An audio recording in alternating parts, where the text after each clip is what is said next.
நடிகர் கமலுடன் ராஜ்யசபா உறுப்பினர் ஆகிறார் இண்டு ராம்.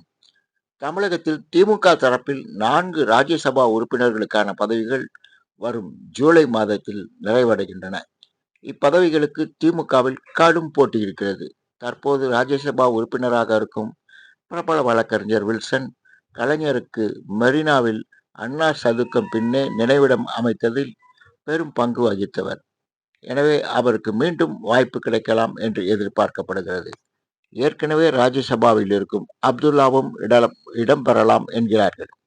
நாடாளுமன்ற தேர்தலில் ஏற்பட்ட ஒப்பந்தப்படி மக்கள் நீதி மய்யத்தின் தலைவர் நடிகர் கமல்ஹாசன் திமுக ராஜ்யசபா உறுப்பினராவதற்கு பிரகாசமான வாய்ப்புகள் இருப்பதாக அக்கட்சியினர் நம்பிக்கையுடன் கூறுகிறார்கள். இதில் ராஜ்யசபா பட்டியலில் இடம்பெற்றுள்ள பிரபல புள்ளி இந்து பத்திரிகையின் மேலாண் இயக்குனர் இண்டு ராம் ஆவார். தேசிய அளவில் புகழ்பெற்ற பத்திரிகையாளராக விளங்கும் இண்டு ராமை திமுக பரிந்துரை பட்டியலில் இடம்பெற்றிருப்பதாக கூறப்படுகிறது.